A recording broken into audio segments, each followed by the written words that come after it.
Hello, everyone. Welcome back to the final afternoon of the second annual Vacation Rental Data and Revenue Management Conference, which we're calling internally DARM. I realize it's not the best word out there, but it works.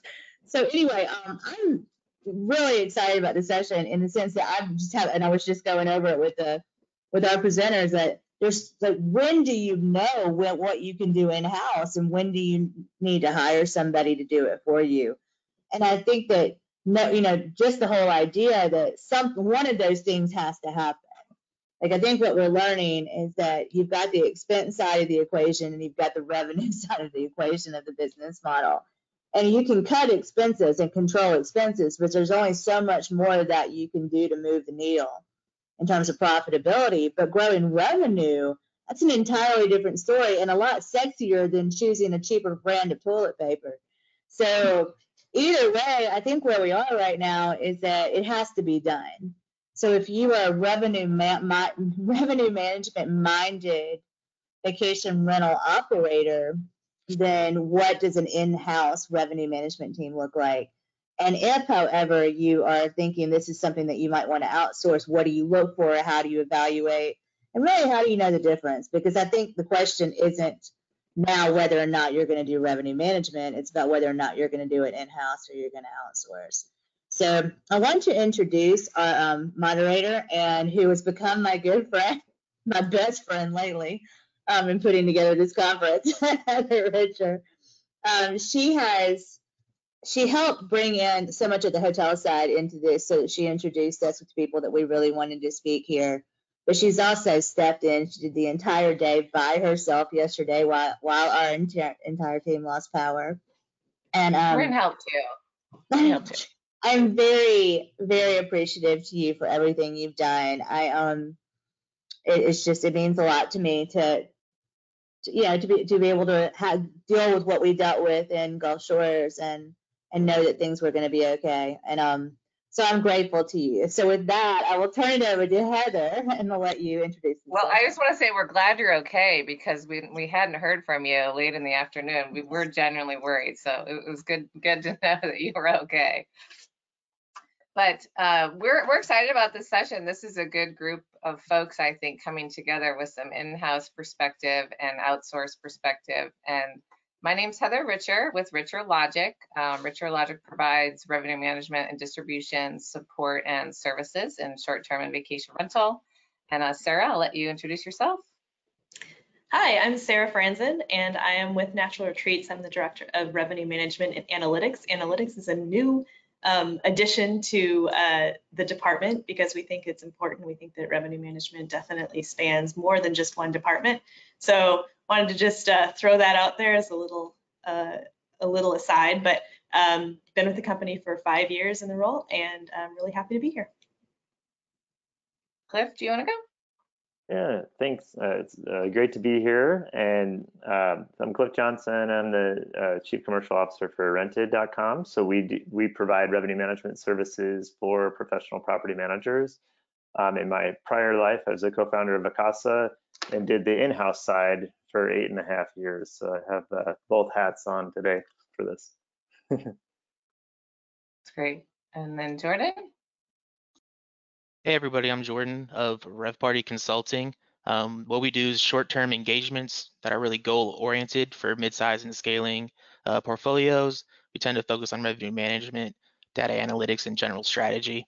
Prior to this, I was part of the Guild Hotels, and we built out revenue management systems in-house. So I've also kind of seen both sides. Yeah, I guess I could add in my background, having seen how this works for the big brands in the hotel world, and then from the lens of red awning and working with different property managers. So that's kind of my other perspective, I guess, I would bring as well. Okay, I'm gonna jump in. So as we prepared for this session, can everyone see the slides okay? All right. As we prepared for this session, this group kind of talked about how to frame the conversation we're about to have. So we broke it out into kind of 3 areas, defining what you need. So what what is your portfolio mix, your market? What's the expectations of a revenue management position? The leadership, analytical, what is the skill set? The next category here is execution. So what is in the toolbox for this person? Your technology, your data and business intelligence assets, or your distribution and merchandising support. And then from a talent acquisition standpoint, what do you want this person to bring? Their, understanding of revenue management fundamentals. Are you looking for them to be more of a senior leader in your organization? And then what technical expertise related to data, like as Sarah mentioned, the importance of analytics and systems. So as we go through this, we're going to try to lay out pros and cons on both sides to, represent the conversation, talking about, underneath the definition is what are those on the ground things? Are they running weekly or monthly meetings for you, strategy meetings? Are they, how much are they looking at market data, the whole portfolio, helping you grow the portfolio? Are they doing forecasting? Are they doing owner reporting? Then, down to the tools. So Excel obviously is an easy one, but Tableau or other BI tools, and what are their skills? What is the commercial understanding, working with other marketing players like your digital team? And then building integrated campaigns, driving bookings via different channels and coordinating with ops around what's possible from an operational standpoint. And the talent acquisition side, right? Like, I think this is where the rubber hits the road. What can you afford? What can you not afford, and what is the right mix? Someone more junior that you can train, preferring to have someone where they're maybe not fully dedicated to you, but they bring a higher skill, and then the importance of, remote versus on-site. Okay. All right, we'll jump in here to our first question. So defining your needs, complexity of portfolio, complexity of market, and then the rest of your team. What do you want this person to bring based on the makeup of your team? So maybe Sarah, we'll start with you. How can you determine what your portfolio mix, market, and current team structure needs? Well, I think, you touched on it because it really does depend on what your portfolio looks like. Is your portfolio made up of, entirely condos? Are you in a really remote destination? Are you, is your destination really spread out? I mean, all of those things play into maybe not the kind of person that you need, but the kind of mindset that you need to put around that, and the kind of skill set that you're going to be looking for when structuring your team. It also depends on what kind of background everybody has, their strengths. So I think all of those things really play into the eventual final product as to what your team or your person, if you're a smaller organization, looks like. In Natural Retreats, I know your portfolio got more complex and larger recently. Have you thought about like how your team would evolve based on that? You're kind of going through that yourself. Yeah, I mean, right now we brought two really strong teams together. So we're gonna, let that strong team do their thing. We're gonna let our strong team do ours, and then we're gonna share best practices. I mean, I also think it's really important not to force something. We want to learn organically, if we're gonna, change something or if we're gonna do something different. But we know that there are strengths on both sides, and we're not gonna force, that square peg in a round hole kind of thing. But it's important that we have that communication with each other, and we've already had amazing meetings, and we're really looking forward to working together. But again, it is, when you're talking about a team, it is a really collaborative type of relationship that you need. Even though we're a bunch of, you want to dumb it down, data geeks, it's really important to have that collaborative interaction and relationship with each other. You don't mind sharing just one more to get a little more detailed? So for how many, your unit count now, how many people are on your revenue leadership team? Currently, we have 6 revenue managers, including myself, and we're hiring for 2 more. So we're hiring for a revenue manager down in Florida in the Destin office, and then we're also hiring for an admin, more of a junior role in the Charlottesville office. So fully staffed will be 8. And that's for how many units total? Approximately 1,500 now.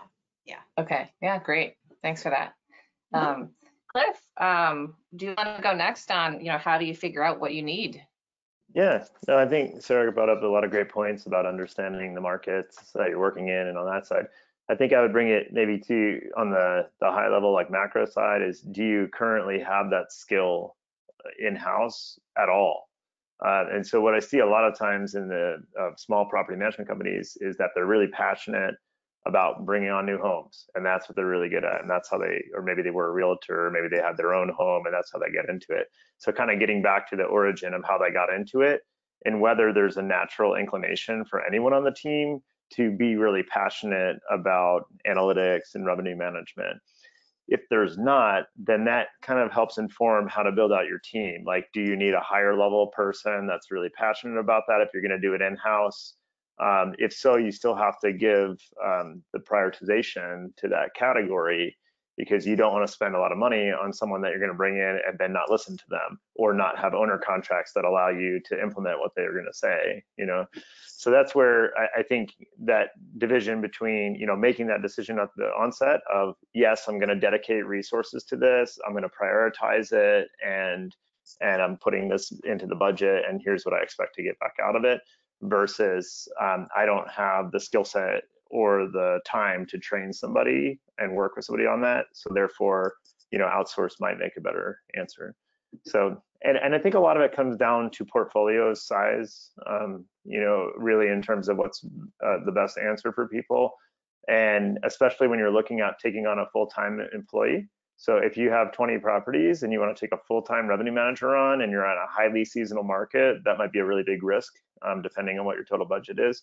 Whereas if you have, I would say if you have 200 or more homes that are doing at least 30 or 1,000 or more per property, you should at least have somebody on your team that understands analytics and revenue management, even if they're not the one executing pricing all the time. Because it's going to make a big difference in terms of driving incremental revenue to your portfolio. So kind of to Amy's point earlier, you need to be doing one or the other. And you can kind of get away with it in a smaller portfolio if you have owners that really love you for the quality of care that you give to their properties, but you won't be able to get away with it as you have a larger portfolio. Can we stay on what you said about the owner, right? Like, and that, I know that session was really popular, talking about owner relations and owner contracts and parameters that you have, or restrictions that you have around revenue management because of an owner agreement. What advice would you give, or if there's a property manager out there who's like, well, I can't do any of this because none of my owners would support it, if there's kind of that mentality? Yeah, well, I think they missed a really good opportunity earlier this year, if that's the case, because as soon as COVID hit, it was the opportune time to go back to those owners and say, hey, I know that you've had restrictions in the past, but all of the past data is out the window right now because demand is different than it's ever been.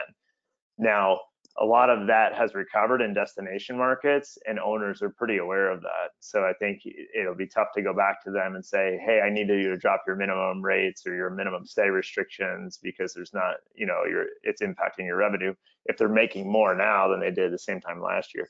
Because owners a lot of times will think in year over year. But I think even so, the best thing is to give them data. And sometimes, hopefully they trust you as a professional to understand the market and understand the data you're showing them. But if they're not, that's sometimes where outsourced third party can be beneficial, where you can, share like key data, a report from key data, or, an analysis from like any of us on this call or something like that, where it starts to show them like your minimum rate of $300 per night is costing you $15,000 per year. So as long as you're okay with that, you can keep that in place. But you have to make it really tangible for owners, has been and the best time to approach them is time where it's clearly impacting it. because they're always generally okay increasing rates.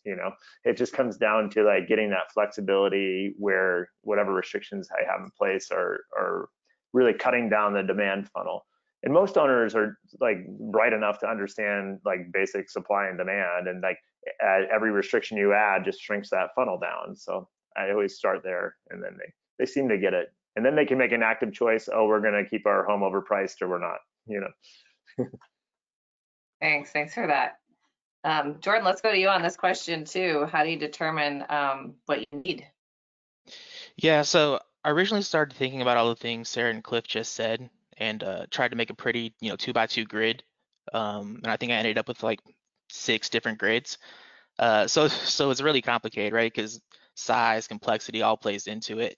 And I think, especially in my experience doing outside engagements, there's kind of like 2 general phase transitions. You go from small to medium size, and you outsource a little bit, then you go medium to large, and you bring it back in, right? And so really what we focus on is like why people are switching between insourcing and outsourcing, and then creating solutions to make that work. So is it a time problem? Can we make it more efficient? Is your portfolio more complex than you want to outsource? How do we simplify that?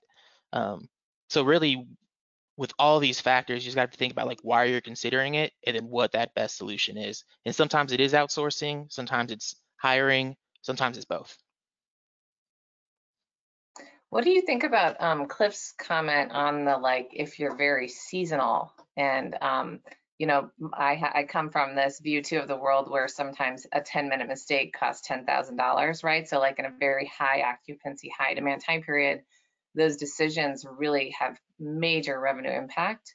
Do you want to add maybe to that point a little bit more too? Yeah, I think high season is almost a little easier, right? If you miss the boat completely, right, you can leave money on the table if you book it, but you can hold higher rates longer and recover much quicker.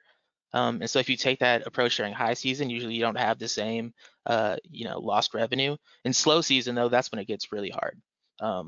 And you follow seasonality and you can push ADR occupancy. If the demand's not there, especially in destination markets, it's going to be really hard to excel unless you have somebody that puts together a comprehensive revenue management strategy. You have to incorporate marketing, promotions, your channel distribution, pricing. And so I think it shows up a lot more kind of during slow season. I'd like a tangible example to that about like a good market to look at is Maine. So in Maine, coastal Maine, you have a variety of properties, some that are capable of being rented year round, and a lot of properties that were built in like 1792 that don't have adequate heat and nobody wants to stay in there. I might have a view. And so you will have this dynamic between managers that go from 50 properties to maybe 12 that are active.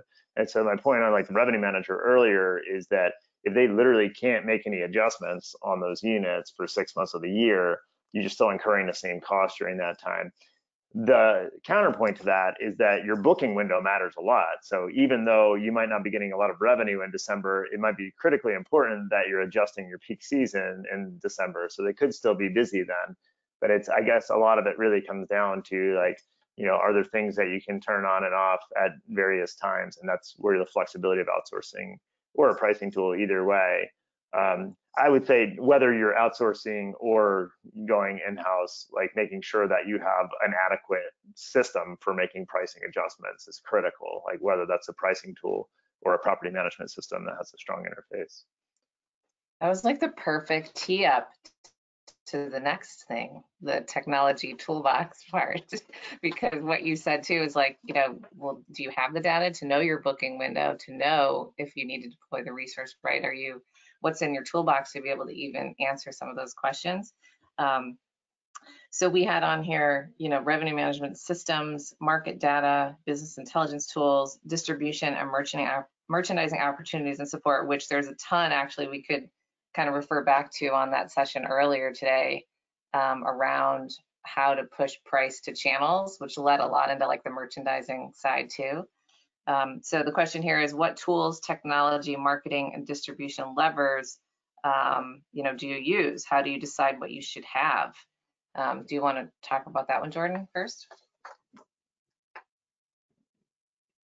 Yeah, so I think because our clients vary and their tech stack varies every time. So sometimes they're lacking a key piece in that tech stack. So maybe they don't have data coming in that they can ingest, so they really don't know, right? And then we would recommend you bring in data. Sometimes they don't do any sort of dynamic pricing supplement at all, and we're like, something's better than nothing, you're big enough, bring that in. And so I think when you deal with the different property management companies, they have different knowledges of different parts of that distribution system, and they might understand pricing or they might understand OTA promos, but they don't really stack those on top of each other to get a really effective end user price or to monitor the booking window. Or they have all this stuff, they pay for it all, and they don't use it well enough. They feel like they're just flushing money down the drain. And so what we do a lot of work around is how to either teach fundamental revenue management if they're lacking that, or making tools that kind of makes all these different pieces fit together and give them like one metric or two metrics to watch, give them a general strategy that's plug and play, and really trying to kind of simplify the decisions that they're making day in and day out. Yeah, that's a really good point about even if you have the tools, are you using them properly? And I don't know, Sarah, do you want to talk about this one next? Yeah, so we use kind of a variety of tools. We have a proprietary revenue management system that we built in-house, but we also use market intelligence. We use BI. We use business intelligence visualization tools. But the one thing that I would say about that is that I can look back now. I've got the hindsight 2020 perspective. We've built that over time, because one thing that I think is really important is that you have this strategy that you put out there, and then you build and add things so that you can accomplish the end goal, as opposed to just throwing in a bunch of stuff and expecting to get more money. More money is great, but you have to have this set strategy, and so that you know how to yield and how to throw the different tactics in there, because otherwise you're just flipping levers and switches and trying to make a buck over your competitor, which that's good, but if it's keeping you off the path from the original goal and maintaining a consistent strategy for your business to be successful, efficient, and profitable, then all the tools don't matter in the world. So it's been an evolution for us. We've tried things and that didn't work, or I thought this was going to work and then it didn't, and you had to shift. But within the context of where am I trying to go, how am I positioned, how are these different homes positioned, and then how do I take that and then get to the end result, I guess, which there's never really an end, because it's a cycle. But that would be my general take on any tool, is that there are so many great ones out there, and the combination that people use, it's going to be different for every company, because your goals are going to be different. And but just make sure that you're staying the course and not getting distracted by the squirrel on the side of the road. You got to keep your eyes on the horizon and keep going, so you don't lose sight of what's important. One thing that also came up in some other sessions is the importance of forecasting. And without an accurate forecast, you can't have an accurate strategy. But forecasting tools and technology that is providing like AI and forecast. Now, granted, with COVID, those types of algorithms need some kind of adjustments to them anyway. But do you use a forecasting tool? Have you made a forecasting tool in-house? I've built it in-house, yeah. Yeah, so it is still something that we use. I mean, and you can't throw all the eggs in the forecasting basket, but it is important. It's just this consistent benchmarking kind of tool, and you're shifting, again, it's tactical. They're tactical shifts based on your end goal. So, but yeah, no, we do forecast in-house. We even, like, just for fun, tried to forecast during the pandemic, it wasn't really fun. It wasn't. But I think that in some ways it's just a good practice. You're not going to be doing anything based on your forecast, but you can still put the information in, see what happens, and then you see trends. You see different things emerging. You know generally what you're looking for or what is normal. So as you start seeing things normalize, that's something that you can find from forecasts. You might not be able to forecast what's going to happen in 3 months. Nobody could, but it's still a good exercise. We do that. So yeah, sorry to go deep on forecasting. I think that's an interesting one. Cliff, do you want to talk tech toolbox? Yeah, definitely. And I think getting to that forecasting point is a really interesting one. But I would say like I take an opposite approach to evaluating tools than I do to people. So like with people, my approach is more trust, but then verify, like in a management role, so it's a far more complicated relationship with a human being, of course, because there's a lot of emotions involved and you have to build that over time.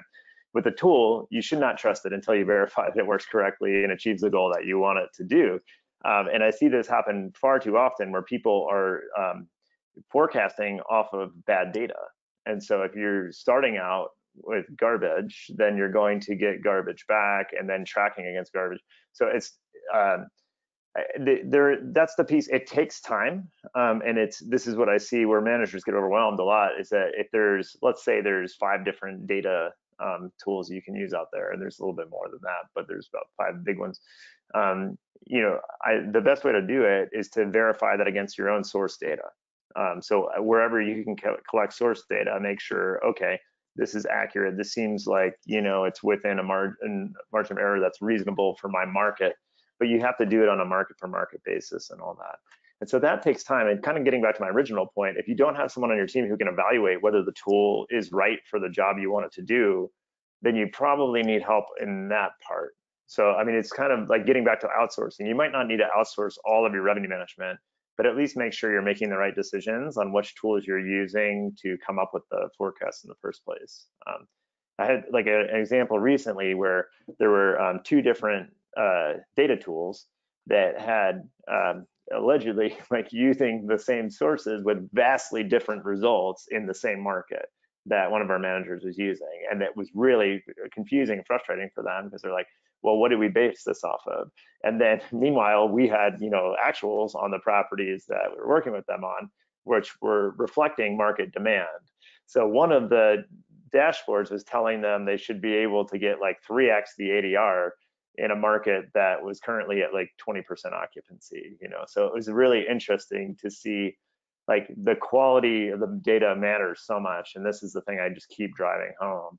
And I think was one of the things that we were set up well with early days of Vacasa. Eric was an analyst, so prior to us launching Vacasa, so we just store every data point and probably analyzed and overanalyzed everything. And the conclusion we always reached is that there's not enough quality data to make informed decisions on everything you need to do. So there's going to be some manual intervention required. Yeah, it's a really great point in that you're always kind of smarter than the system. So you should question it and verify. Yeah, automate the things that you do all the time, right? If you find yourself like I'm always like Price Labs has in their tool, the ability to adjust gap dates, minimum stays down for gap dates. It's not worth any human being's time to go in and reduce a 3-day min to a 2-day min, So like automate the stuff that you're not adding value to, but just make sure it works correctly. So. Yeah, the configuration, right? The human configuration needs to be correct. Yeah. I guess moving on to, we're kind of leading into like the talent, right? You have to have someone who knows how to configure the system, right? Or someone who knows how to validate the data. And so kind of on that note, Jordan, we'll go to you first. What level of talent and time is needed to fully optimize revenue and achieve the highest possible results? Yeah, and I think that goes both ways as to who you'd hire if you insourced and also who you would hire if you outsourced it, right? And so usually if you're smaller and you have a general framework, you can kind of get someone that understands analytics enough to make tactical moves on a day in, day out basis, and you can get it fairly cheap. You can hire that in-house or outsource it. And then as it gets more and more complicated, right, then you're looking more for a strategy leader, someone that can incorporate full campaigns. That's going to be a lot harder to outsource, right? And even if you could, they might not be as familiar with your portfolio or market. And like, for example, when I was working with a master lease company in Austin, there was one specific time where the entire market and revenue managers had really low rates, right? But the football opening of University of Texas was coming up, and they were opening against USC. And having met those revenue managers several times in different settings, like I know they had low rates because they don't watch football. They can have all the data in the world. That's a huge game, right? And so we held rates, and some of the owners and managers got really hesitant. Like, we got to drop rates. Everybody else dropped rates. The analytics say drop rates, and it's like, don't. And so we held, and we did 4x the market, right? So even if you're looking at it purely from a technical and analytics standpoint, you have to make sure that person is a good fit for the segment that you're driving. You know what I love about what you just said? Like, I think a good revenue leader gets all of that, but also gets the concept of like, how far are these homes from the venue? And even some scoring around which homes based on distance from event venue have opportunity. We used to have this conversation all the time with Super Bowl. It was like, Super Bowl isn't just the same in like the 50-mile radius of the venue. You have to like think about what it is. And for those of you with like portfolios in multiple markets, if you have things like that pop up, it's not just like, oh, you should be able to grow your rates by X. You have to take into consideration that all of that other data, right? To know like, how should you really configure based on other factors. Yeah, very cool. The Sarah, Super do you Bowl want is to a talk really about? interesting one. Oh, sorry, I was just going to add an anecdote on that, because what we've seen lately is that the markets are onto that, right? Like when there's a big event, or the eclipse was even worse, like people were renting out their lawns and stuff like that. So you have this huge surge in supply. So then, like in Atlanta, when the Super Bowl was here, it really watered down the value of it for anything outside of, about a mile radius of the stadium. So yeah, it's crazy to see how those, like, knowing the market matters so much. Well, that's an interesting point about data, like being able to question the accuracy of supply, right? And you think like, well, scrape data versus actual data, but in a case like that, to be able to like catch quickly that supply increase data point is actually really important to think about what just happened here and how does it impact your pricing power. Yeah, that's a good one. Sarah, do you want to talk talent? Yeah, so I, right now my team is, it's very unique in that I actually knew my teammates before I ever hired them. So I kind of got to handpick my teammates. But in other situations, and actually the one that the person who left, who moved, we're replacing his role, who was more of a junior role. But this is one of these good examples of, kind of what I'm looking for. One, industry experience I think is really important, but it's not the end all be all. Like it is a thing. I came from hotels. My senior revenue manager came from hotels.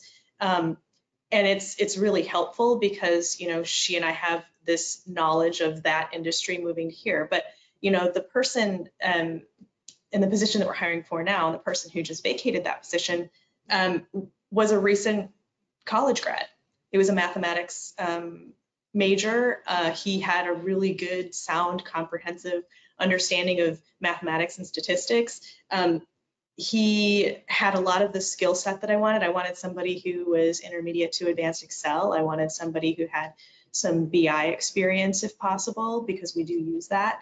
I test my people, so like I'll actually give them a test. I'll give them algebra, I'll give them statistics, and I'll give them scenarios. And it's not because I'm trying to be intimidating, but because I just want to see how they'll practical interview. Yeah, and it's it's the kind of thing where I'll warn them. I'm not just going to dump it on somebody, but I just want to know, how are you going to react to these things, because I want somebody who understands why we're doing something, not just if you see a red flag here, then we're going to raise a rate. I want them to know why, and I want them to be able to go back and check, because the data that you get is presumably correct, but there are always different little things that can tweak that data so it's not exactly what you want. So you want to make sure that what you're seeing is you expect what you're seeing, and you're seeing what you expect. And I want somebody who can actually say, no, that doesn't look right. So I'm going to hire for that before I hire someone who was a revenue manager at a hotel or something like that. I love that point about presenting data to a candidate. Like, this is really interesting advice we could maybe talk through, right? Like, for someone who doesn't know, like, tell me what you see. Like, I'm going to give you a few days to look at this and like give me an assessment based on like this data. Yeah, it's a really interesting point. And I don't think well, it probably is intimidating because, you know, for a job, right? And job interviews are intimidating by their nature, but somebody who's into that kind of thing would probably love it. You know, like they want the challenge, and I want them to, you know, and they may approach it completely differently than I would. You know, one of the questions I usually ask them is like, what's their favorite Excel function? Just because I'm curious as to what it is. But those are things that I think that I look for. But on the other side, you know, the way that we do revenue management in, you know, for us is we have a lot of interaction with other departments, with our on-site teams. So I also need someone who's going to be a really great communicator, someone who can manage their time really well, someone who can, you know, speak relatively well because they have to be handling conversations and meetings. So there are a lot of different things, you know, in-house that I look for that I'm, you know, I don't know how Cliff or Jordan looks for, you know, folks on their end, but, you know, this kind of person, they're doing kind of this all-in-one thing. And they have to be the data geek, but they also have to be personable. And sometimes that's hard. It's hard to find both. And I've been very fortunate. And I'm really fortunate that my team now in Florida is that way. So I've, you know, hopefully the people that we're hiring, we can find great fits for the teams. Yeah, that mix of skill set, right? When you're a larger portfolio, you maybe even have the luxury of getting the strategy leadership as well as like super technical analytical, because you can hire multiple people on a team that can bring those skills. Yeah. Right. We have just doing a time check. We should probably go to the, you know, how do you know if it's working? That question. I don't know, Cliff, do you want to start us off on that one? Yeah, I can kick that off, and I'll definitely second the pricing test. We have everybody do that, and I give them a property it's a price that is priced terribly, and they'll say, "Hey, fix this. How would you fix it, and why?" But yeah, how do you tell it's working? Is it one of the most complicated questions, I think, because what I often see managers do is they look at year over year, and it's completely the wrong answer. So I mean, whatever happened last year is not the demand for this year. So. And it doesn't even mean you were good last year, you know. So using that as a benchmark is the wrong way to go. Historically, what we'll use is like market RevPAR for that given date for the cohort that property is a part of, right? The challenge with that is that you have a really unique property, you have too small of a cohort to get to what market RevPAR was. And because so many of the units are priced incorrectly in the market RevPAR doesn't actually reflect what the market demand was. So this is basically me saying like the best thing that we can use is still wrong. So you try to get directionally correct, and I would say the forecasting is extremely helpful in that, you know, but it's only your forecasting is only as good as however your forecasting process works, you know. So I think that market RevPAR is probably a good thing where it is an objective metric to go on, but that's not what every owner, every manager is going to care about. So we definitely work with managers that care far more about pushing ADR without losing RevPAR, essentially. So you know, they might value, like if you can book 10 nights in a month and get the same total revenue as you did if you got 15, they much rather have the 10. You have others who get ancillary revenue from things they upsell to guests, so they'd rather have the volume, you know. So it really does vary, and that's why you have to customize it. And at least for us being an outsourced provider, we need to understand the goals of our manager, and then on another layer, we need to make sure that our managers understand the goals of their owners so that we're executing the right strategy for them. But at the end of the day, it comes back to the market RevPAR. And if we can get to a number that's accurate for that cohort, then we're in good shape. You know, we're benchmarking against the right thing. Jordan, do you want to talk about how do you know if it's working? Yeah, totally. And just to back up the testing thing, I think that's how I got my first job. I actually was at Whole Foods, Amazon doing perishable pricing. They threw me a bunch of data and they said, do something with it. And that's how I made the switch. So it's definitely effective. But when it comes to evaluating programs, it gets a little harder for all the reasons Cliff just said. Obviously, you have to look at RevPAR, net RevPAR. I think forecasting is important because if you start with a forecast and then you see actuals, use different methods you can use to break that down and see where your miss was and where your win was. So if you have a little uncertainty onto whether it works or not, you can always check that. And then earlier, right, I mentioned that slow season I feel like is a better evaluation of how effective revenue management is as opposed to high season. And you really kind of have to bring all these things to bear because owners care about different things. They have different understanding and like level of statistics that they're working with, right? So you have to bring all of this stuff together. And I think at the end of the day, especially if you do revenue management, you have to realize that you're very rarely going to have someone that's really happy with you. When I price stuff on Whole Foods and Amazon for hotels, like no one ever wakes up and like calls me and says, that was a great price. Like you perfectly nailed it, right? It's competitive. It sets up the structure, hierarchy we want in our products, complementary goods and basket purchases through the roof. Like you nail that one, right? No one ever does that with price. If we can get better data though in the industry, right? Like continuing to get better data, then maybe we can show like, hey, we did grow market share. And then you can get the like good job once in a while. Right. So you have to show all of that. And you have to work for it. They're not going to give it to you, right? If you got a wrong price, they'll call you. They know a wrong price, but they don't know the right price. And so it's kind of working with that, idea, that hypothetical maximum revenue, and hypothetical right price, and proving like, hey, like I brought value to the table here. Sarah, do you want to talk about how do you know when it's working? Well, I think if you're earning and gaining share at a rate that's at or greater than your competitors, you're winning. And that that is a complete transfer in from hotels, but it's true here. I mean, it's all about share. It's not about, like Cliff said, year over year. It's not about anything other than what's currently in demand. Are you getting your share, or is your competitor eating your lunch? And are you getting the right rate for it? And if you are, then that's successful to me. I would even say it's more important to think in terms of like not just like who you think is your competitor eating your lunch, is just anybody eating your lunch, right? And yeah. Like the more we talk about, that's not necessarily like the professional manager. Is it now potentially a hotel? Is it now a everybody's owner? your competitor? Yeah. We talk a lot about comp sets, but everyone out there is your competitor, whether you like it or not. Like they're out there, so you need to make sure you're eating their lunch.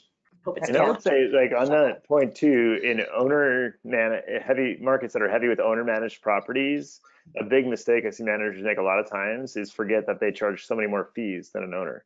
So they're going to try to compete with that owner on prices, but they're not factoring in that their cleaning fee is higher, and they have a booking fee, and they have a hot tub fee, and a pet fee. So people are not comparing apples to apples, and so they'll lose out on total revenue because they're overpriced. I mean, even if the owners are priced wrong, if they have a comparable product, like people book the houses they want at the end of the day, regardless of who is managing them. So you have to look at the whole picture there. The only thing I want to add to the how do you know if it's working is that next level that we've kind of talked about in some sessions of the cost of acquisition metric. So like that is now, I think, laying on the responsibility of a revenue leader for your organization to talk about that too, right? Understanding like channel mix, direct bookings, understand like the costs associated, and then even bringing other metrics in around like page placement on channels, or like a digital marketing metric, and kind of layering that into like why it did or didn't work, or content score, being another one that you could talk about also is like, related to performance. So that I know we're still like getting the basics, but to still think in terms of like those other metrics lend to how you know if it's working. So final question is, what advice would you give anyone who is trying to decide in-house versus outsource? And we'll go rapid fire across the board. Sarah. I would say just do something. It's worse to do nothing than it is to do something and find out that you need to shift and do something different. You need to be looking at this stuff, whether you hire a revenue manager or you hire an analyst or you hire, somebody that you say, hey, look at this, just do something, because other people are doing something and you're competing with those other people.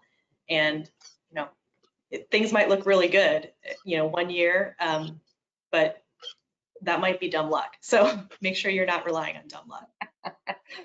Jordan, what advice would you give? I would say before you decide to insource or outsource, tie a goal or a business decision to it that you're looking to achieve. Don't just hit 200 units or X amount in revenue and say, all right, we're hiring a revenue manager one way or the other. Really have a goal. Are you trying to save time, cut costs, increase your top line, add complexity? Have one or a list of things that you're trying to achieve, and then whoever you hire, make sure they're helping you achieve that list. Yeah, what is your goal? What's getting in your way from achieving the goal? Yeah, that's great. Cliff? I'd say at least start doing it yourself. And if you love it, keep doing it, dig deeper until you stop loving it, and then hire somebody else to do it. But you'll learn a lot from just trying to do it yourself about whether you have the right tools and what tools you don't need. Yeah, that's great. Maybe Amy, if you're out there, I don't know if I can actually see if there are questions, but I think we're kind of one I find super interesting, if I may. It is, how do you aggregate or market share? How do you measure market share? I'm going to add to that. When the overlap between OTA participation, professionally managed properties, and individual owners varies drastically, what source of data provides the best overall look for market share? We've seen a lot of data tools in the last, we've had a lot of discussions about pricing tools and data tools. It's fascinating to me because when I started working on a data tool, there was nothing here, like nothing at all. So it's amazing to see what's happened in the last few years. But you're really looking at market share. I will add to this that the DMO on a per market basis is a really good source of number of units that are available in the rental pool. But what are you guys looking at to determine and measure and market share? I use a lot of the things that are, I use market data that's out there that's scraped, but I had to build my own tool to actually get to calculate share for me. And so that's actually not in BI, it's a different model, but I'm looking at market share just in terms of straight occupancy. And I think that one thing I will say about like scrape tools that is useful is that, you might not know exactly what's occupied and why. You know what's occupied, but you don't necessarily know why, but it does tell you what's available to sell. So it's still helpful to have that perspective. But in terms of share, I mean, yeah, there are different angles that you can look at that through, but then you can also look at, things that are, you can look at features and look at feature share. You can look at things in a variety of different ways to help you figure out what true demand looks like. And you can put in your own data. You can take scraped data. You can take stuff from key data, and you can throw that all in there and come up with different, different perspectives of share. And that's what we're looking at, if that makes sense. I don't know if that helped. Anybody want to add to that really quickly? I would say real quick. Yeah, so just real quick, I know market share is, I think, more useful for hotels where there's less inventory, or retail, right, where you have multiple purchases that reoccur in the same visit or multiple visits. So because the data is shaky, a lot of times we ended up just indexing, and so not worrying about, do we have fair share of market, but our RevPAR, is it on track for where we would expect? And I will say, just to kind of add on to that little detail, is that, it's not just looking at how is my portfolio, earning share in the market. That is a general look, but we're looking at a more granular basis. We're just, so it's not just, oh, my homes, are earning share, but what kind of home is earning share here and here, whether it's local, whether it's a feature, whether it's whatever. So then we have a really good idea of the kind of home, the type of home that is in demand at any given time. So that's how we're calculating. So I would agree that just in general, just are you, what's your MPI? What's your index there? Just in general, that's not as helpful in vacation rentals. But when you take it down several levels, I think that it can be.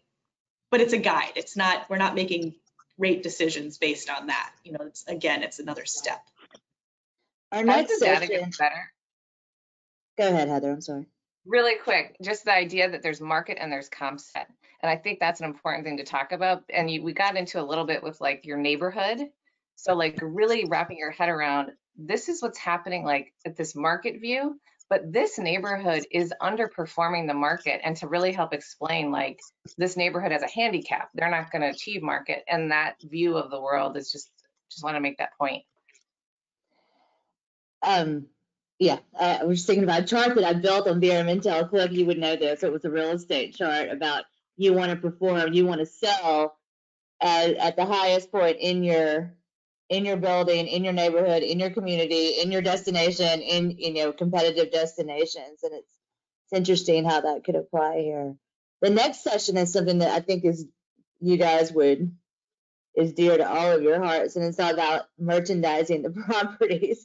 It's like you can change the price, but your marketing team needs to actually make them look good too. And I do think it's been real easy for us to not pay some daily attention to merchandising the properties in an e-commerce kind of way. So that's what we're going to be talking about next. And our final session is actually about additional sources of revenue. We decided to pull this in. Andrew McConnell is going to moderate it. And we're just brainstorming some ideas about like the hotels. We've heard a lot about things like F&B and, some loyalty programs and things like that are not just about the room rate. So we're going to brainstorm some of those at the end of the session. Heather, Sarah, Jordan, Cliff, thank you so much for doing this. It's super interesting. Yeah. And there's so much more to come on this whole idea of insourcing versus outsourcing. And of course, we'll be right there. Big plug for Heather Richards. She just launched a homeowner association, Astra. So if any of you want to work on educating the homeowner about revenue management, she's a really good source for you to do that. Thanks you guys so much. We'll see you in a minute. Thank you. Thank you. Bye.